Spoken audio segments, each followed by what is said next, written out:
Hi friends, എല്ലാവർക്കും നമസ്കാരം. Infinix ഈയിടെ പുറത്തിറക്കിയിട്ടുള്ള അവരുടെ ഏറ്റവും പുതിയ ഡിവൈസ് ആണ് ഇൻഫിനിക്സ് നോട്ട് 5. 10,000 രൂപയിൽ താഴെ ബേസ് മോഡലിന് വില വരുന്ന ഈ ഒരു ഡിവൈസ് റെഡ്മി നോട്ട് 5 അതുപോലെ തന്നെ റിയൽമി 1, റിയൽമി 2 തുടങ്ങിയ ഡിവൈസുകൾക്കൊക്കെയുള്ള ഒരു കോമ്പറ്റീറ്റർ ആയിട്ടാണ് ഇപ്പോൾ മാർക്കറ്റിലുള്ളത്. സോ ഈ വീഡിയോയിൽ നമ്മൾ ആ ഫോണിന്റെ ഇൻഫിനിക്സ് നോട്ട് 5ന്റെ വിശേഷങ്ങളാണ് മനസ്സിലാക്കാൻ പോകുന്നത്. അതുകൊണ്ട് തന്നെ നിങ്ങൾ ഈ വീഡിയോ അവസാനം വരെ കാണുക. ആദ്യമായിട്ട് നമ്മൾ ഈ ഫോണിനെ കുറിച്ച് പറയുന്ന സമയത്ത് ഇതിന്റെ ഫ്രണ്ടിലും ബാക്കിലും ഗ്ലാസ് ആണ് ഉപയോഗിച്ചിരിക്കുന്നത്. അതുപോലെ തന്നെ ഇതിന്റെ ഡിസ്പ്ലേയിലേക്ക് വരുന്ന സമയത്ത് ഫുൾ HD+ ഡിസ്പ്ലേ ആണ് ഉപയോഗിച്ചിരിക്കുന്നത്. LTPS IPS ഡിസ്പ്ലേ ആണ് 16 മില്യൺ കളേഴ്സിലുള്ളത്. 5.99 ഇഞ്ച് ആണ് ഈ ഡിസ്പ്ലേയുടെ സൈസ്. 18:9 ആണ് aspect ratio. 85% screen to body ratio ആണ് ഈ ഒരു ഡിസ്പ്ലേക്ക് വരുന്നത്. അതുപോലെ തന്നെ ഇവിടെ എടുത്തു പറയേണ്ട കാര്യം, ഈ ഒരു ഫോണിനകത്ത് സ്ക്രീൻ പ്രൊട്ടക്ഷൻ കൊടുത്തതായിട്ട് കമ്പനി എവിടെയും മെൻഷൻ ചെയ്യപ്പെട്ടില്ല. അടുത്തതായിട്ട് ഈ ഫോൺ റൺ ചെയ്യുന്നത് ആൻഡ്രോയിഡ് 8.1 ഓറിയോയിലാണ്. ഇത് ആൻഡ്രോയിഡ് 1 സീരീസിൽ വരുന്ന ഒരു ഡിവൈസ് ആണ്. അപ്പോൾ ഏറ്റവും പെട്ടെന്ന് തന്നെ അപ്ഡേറ്റുകൾ കിട്ടണം എന്ന് കരുതുന്ന ഒരാളാണ് നിങ്ങളെങ്കിൽ നിങ്ങൾക്കുള്ള ഒരു ഡിവൈസ് ആണിത്. അടുത്ത 2 അപ്ഡേറ്റുകൾ തീർച്ചയായിട്ടും ഈ ഒരു ഡിവൈസിന് ലഭിക്കും. അടുത്ത 3 വർഷം വരെയുള്ള സെക്യൂരിറ്റി അപ്ഡേറ്റ്സുകളൊക്കെ ഈ ഒരു ഡിവൈസിന് ലഭിക്കുന്നതാണ്. മീഡിയടെക്കിന്റെ ഹീലിയോ P23 എന്ന പ്രൊസസ്സറാണ് ഉപയോഗിച്ചിരിക്കുന്നത്. 2.0 GHz ഒക്ടാകോർ പ്രൊസസ്സറാണിത്. മാലി G71 എന്നതാണ് ഇതിന്റെ GPU. അടുത്തായിട്ട് നമ്മൾ മെമ്മറി കാർഡിലേക്ക് വരുന്ന സമയത്ത് ഇതിനകത്ത് ഡെഡിക്കേറ്റഡ് ആയിട്ടുള്ള മെമ്മറി കാർഡ് സ്ലോട്ട് കൊടുത്തിട്ടുണ്ട്. വളരെ നല്ല കാര്യം തന്നെയാണത്. അതുപോലെ 128 GB വരെയുള്ള മെമ്മറി കാർഡുകൾ ഈ ഒരു ഫോണിൽ സപ്പോർട്ട് ചെയ്യും.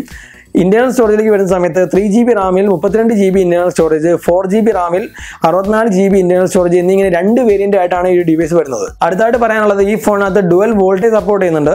ഇനി നമ്മൾ ഈ ഫോണിന്റെ ക്യാമറയിലേക്ക് വരുന്ന സമയത്ത് 12 മെഗാ പിക്സലിന്റെ 2 അപ്പേർച്ചറോട് കൂടിയ സിംഗിൾ ക്യാമറയാണ് ഇതിന്റെ പിൻഭാഗത്തുള്ള ക്യാമറയായിട്ട് വരുന്നത്. ഈ ഒരു ക്യാമറയുടെ ഫീച്ചേഴ്സ് ആയിട്ട് കമ്പനി പറയുന്നത് low light photography, AI based auto scene detection, AI portrait mode, LED flash, HDR, Google lens integration തുടങ്ങിയവയൊക്കെയാണ്. അതുപോലെ തന്നെ 1080p വീഡിയോകൾ 30 ഫ്രെയിം പെർ സെക്കൻഡിൽ ഈ ഒരു ക്യാമറ ഉപയോഗിച്ച് നമുക്ക് ഷൂട്ട് ചെയ്യുന്നതിനായിട്ട് സാധിക്കുന്നതാണ്. അടുത്തായിട്ട് നമ്മൾ പറയുന്നത് ഫ്രണ്ട് ക്യാമറയെ കുറിച്ചാണ്. 16 മെഗാ പിക്സലിന്റെ 2 അപ്പേർച്ചറോട് കൂടിയ ഫ്രണ്ട് ക്യാമറയാണ് ഈ ഒരു ഫോണിൽ കൊടുത്തിരിക്കുന്നത്. ഇതിന്റെ ഫീച്ചേഴ്സ് ആയിട്ട് പറയുന്നത് low light selfie, AI beauty mode, AI bokeh selfie, soft light flash തുടങ്ങിയവയൊക്കെയാണ്. ഇതിനകത്ത് 3.5mm ജാക്ക് കൊടുത്തിട്ടുണ്ട്. അതുപോലെ തന്നെ ഡെഡിക്കേറ്റഡ് ആയിട്ടുള്ള മൈക്ക് കൊടുത്തിട്ടില്ല നോയിസ് ക്യാൻസലേഷന് വേണ്ടിയിട്ട്. അതൊരു പോരായ്മയാണ്. പക്ഷേ ഈ ഒരു പ്രൈസ് സെഗ്മെന്റ് നമ്മൾ നോക്കുന്ന സമയത്ത് നമുക്ക് ആ ഒരു ഡെഡിക്കേറ്റഡ് മൈക്ക് അത്രയധികം പ്രതീക്ഷിക്കാൻ വേണ്ടി സാധിക്കില്ല. ഇനി നമ്മൾ നോക്കാൻ വേണ്ടി പോകുന്നത് ഈ ഫോണിനകത്തുള്ള സെൻസറുകൾ ഏതൊക്കെയാണെന്നുള്ളതാണ്. Ambient light sensor, compass, G sensor, proximity sensor, fingerprint sensor, gyroscope തുടങ്ങിയവയാണ് ഇതിനകത്തുള്ള സെൻസറുകൾ. ഈ ഫോണിന്റെ പിൻഭാഗത്താണ് ഫിംഗർ പ്രിന്റ് സ്കാനർ കൊടുത്തിട്ടുള്ളത്. അടുത്തതായിട്ട് ബാറ്ററിയെ കുറിച്ച് പറയുന്ന സമയത്ത് 4500 mAh ഒരു ബാറ്ററിയാണ് ഇതിൽ കൊടുത്തിട്ടുള്ളത്. AI പവർ മാനേജ്മെന്റ് ഉപയോഗിച്ച് വളരെ നല്ല രീതിയിൽ ബാറ്ററി സേവ് ചെയ്യുന്നതിന് ഈ ഒരു ഫോണിന് സാധിക്കുമെന്നാണ് കമ്പനി അവകാശപ്പെടുന്നത്. അതുപോലെ തന്നെ ഫാസ്റ്റ് ചാർജിങ് സപ്പോർട്ട് ചെയ്യുന്നുണ്ട്. ഇനി നമ്മൾ ഈ ഫോണിന്റെ വിലയെ കുറിച്ച് നോക്കുന്ന സമയത്ത് 3 GB റാമിൽ 32 GB ഇന്റർണൽ സ്റ്റോറേജ് ഉള്ള ഡിവൈസിന് 9,999 രൂപയാണ് വില, അതായത് 10,000 രൂപ. അതുപോലെ 4 GB റാം 64 GB സ്റ്റോറേജിന് 11,999 രൂപയാണ് വില. ഇനി നമ്മൾ ഈ ഫോണിനെ ഓവറോൾ നോക്കുന്ന സമയത്ത് എനിക്ക് തോന്നിയിട്ടുള്ള കുറച്ച് ഗുണങ്ങളും ദോഷങ്ങളൊക്കെ പറയാം. പ്രധാനമായിട്ടും ഗുണങ്ങളെ കുറിച്ച് പറയുന്ന സമയത്ത് ഇത് ആൻഡ്രോയിഡ് 1 സീരീസിൽ വരുന്ന ഡിവൈസ് ആണ്. അതുകൊണ്ട് തന്നെ അടുത്ത 2 വർഷത്തേക്ക് പുതിയ അപ്ഡേറ്റുകളൊക്കെ കിട്ടുമെന്നുള്ളത് വളരെ സന്തോഷം നൽകുന്ന ഒരു കാര്യം തന്നെയാണ്.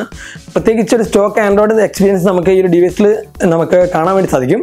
അടുത്തായിട്ട് പറയാനുള്ളത് ഇതിനകത്തുള്ള ബാറ്ററിയെ കുറിച്ചാണ്. 4500 mAh വളരെ നല്ലൊരു കപ്പാസിറ്റിയുള്ള ബാറ്ററി നമുക്ക് ലഭിക്കുന്നുണ്ട്. മാത്രമല്ല ഇതിൽ ഫാസ്റ്റ് ചാർജിങ് സപ്പോർട്ടറാണ്. ഫാസ്റ്റ് ചാർജറും ഇൻക്ലൂഡഡ് ആണ് ബോക്സിന്റെ കൂടെ. സോ വളരെ നല്ല കാര്യം തന്നെയാണ്. നേരത്തെ നമ്മൾ പരിചയപ്പെട്ടിട്ടുള്ള ആ നോക്കിയ 6.1 അതിന് 16,000 രൂപയാണ് വില.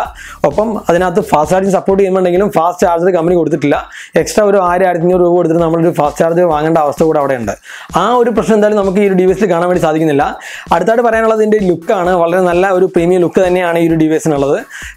പിന്നെ പറയാനുള്ളത് ഇതിനകത്ത് ഡെഡിക്കേറ്റഡ് ആയിട്ടുള്ള SD കാർഡ് സ്ലോട്ട് കൂടെ ഉണ്ട്.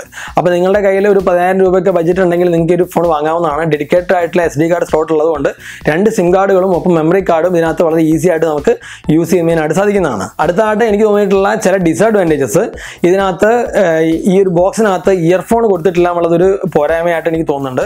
പിന്നെ പറയാനുള്ളത് നോയിസ് ക്യാൻസലേഷന് വേണ്ടിയിട്ട് ഇതിനകത്ത് ഡെഡിക്കേറ്റഡ് ആയിട്ടുള്ള മൈക്ക് കൊടുത്തിട്ടില്ല, അതൊരു പോരായ്മയാണ്. പിന്നെ നമ്മൾ ഇതേ പ്രൈസ് റേഞ്ചിൽ വരുന്ന റെഡ്മി Y2 ഒക്കെ ആയിട്ട് നമ്മൾ കമ്പയർ ചെയ്യുന്ന സമയത്ത് ഈ ഒരു ഫോണിന് നമുക്ക് സിംഗിൾ ക്യാമറ ക്യാമറ മാത്രമേ റിയറിൽ ലഭിക്കുന്നുള്ളൂ. അങ്ങനെയുള്ളൊരു പോരായ്മയുണ്ട്. എങ്കിലും ഈ ഒരു പ്രൈസ് റേഞ്ച് വെച്ച് നോക്കുന്ന സമയത്ത് നമുക്ക് ഇത്രയധികം ഫീച്ചേഴ്സ് ലഭിക്കുന്നതുകൊണ്ട് ഈ ഒരു ഡിവൈസ് മോശമാണെന്ന് പറയാൻ വേണ്ടി സാധിക്കില്ല. കേരളത്തിലെ അങ്ങോളം മിക്കവാറും സിറ്റികളിലൊക്കെ ഇതിന് സർവീസ് സെൻ്ററും ഉണ്ട് ഇൻഫിനിക്സിന്. സോ ഈ ഒരു പ്രൈസ് റേഞ്ചിൽ 10,000 രൂപയ്ക്ക് താഴെ വരുന്ന ഈ ഒരു ഡിവൈസ് തീർച്ചയായിട്ടും റെഡ്മി നോട്ട് 5, ഹോണർ 9 ലൈറ്റ്, 11,000 രൂപയുടെ റിയൽമി 1 ആ ഒരു ഡിവൈസിനൊക്കെ വളരെ നല്ലൊരു കോമ്പറ്റീറ്റർ തന്നെയാണ് ഈ ഒരു ഡിവൈസ് എന്ന് നമുക്ക് നിസ്സംശയം പറയാം. അപ്പോൾ ഈ ഒരു വീഡിയോ ഇത്രയും നേരം നിങ്ങൾ കണ്ടു കഴിഞ്ഞിട്ട് നിങ്ങൾക്ക് എന്താണ് ഈ ഒരു ഡിവൈസിനെ കുറിച്ച് തോന്നുന്നത് അതൊന്ന് ഈ വീഡിയോയ്ക്ക് കമൻറ്റ് ചെയ്യുക. നിങ്ങൾക്ക് ഈ വീഡിയോ ഇഷ്ടമായാൽ വീഡിയോ ലൈക്ക് ചെയ്യുക. നിങ്ങൾ ഇനിയും ഈ ചാനൽ സബ്സ്ക്രൈബ് ചെയ്തിട്ടില്ലെങ്കിൽ ഇപ്പോൾ തന്നെ സബ്സ്ക്രൈബ് ചെയ്യുക. ഒപ്പം ആ ബെൽ ഐക്കൺ കൂടി ഒന്ന് ക്ലിക്ക് ചെയ്യുക. കൂടാതെ ഈ വീഡിയോയെക്കുറിച്ച് നിങ്ങൾക്ക് എന്തെങ്കിലും അഭിപ്രായങ്ങളോ സംശയങ്ങളോ ഉണ്ടെങ്കിൽ അതുകൂടെ താഴെ കമൻറ്റ് ചെയ്യാവുന്നതാണ്. നിങ്ങളുടെ ഏതെങ്കിലും ഒരു കൂട്ടുകാരനോ കൂട്ടുകാരിയോ ഒരു 10,000 രൂപ ബഡ്ജറ്റിലൊരു പുതിയ ഫോൺ വാങ്ങാൻ ഉദ്ദേശിക്കുന്നുണ്ടെങ്കിൽ അയാൾക്ക് തീർച്ചയായിട്ടും ഈ ഒരു ഡിവൈസ് ഷെയർ ചെയ്ത് കൊടുക്കുക, ഈ ഒരു വീഡിയോ ഷെയർ ചെയ്ത് കൊടുക്കുക. പിന്നെ പറയാനുള്ളത്, ആരെങ്കിലും നിങ്ങളുടെ ഫ്രണ്ട്സൊക്കെ ആൻഡ്രോയിഡ് 1 സീരീസിലുള്ള ഡിവൈസ് വേണമെന്ന് തോന്നുന്നുണ്ടെങ്കിൽ അവർക്ക് തീർച്ചയായിട്ടും ഈ ഒരു ഡിവൈസ് സജസ്റ്റ് ചെയ്ത് കൊടുക്കുക. നിങ്ങൾക്ക് ആൻഡ്രോയിഡിൻ്റെ അപ്ഡേറ്റുകൾ തീർച്ചയായിട്ടും കിട്ടണമെന്ന് കരുതുന്ന ആളാണ് നിങ്ങളെങ്കിൽ നിങ്ങൾക്കുള്ള ഒരു ഡിവൈസ് തന്നെയാണിത്. അപ്പോൾ നമുക്ക് അടുത്ത നല്ല വീഡിയോ കാണാം. ബൈ.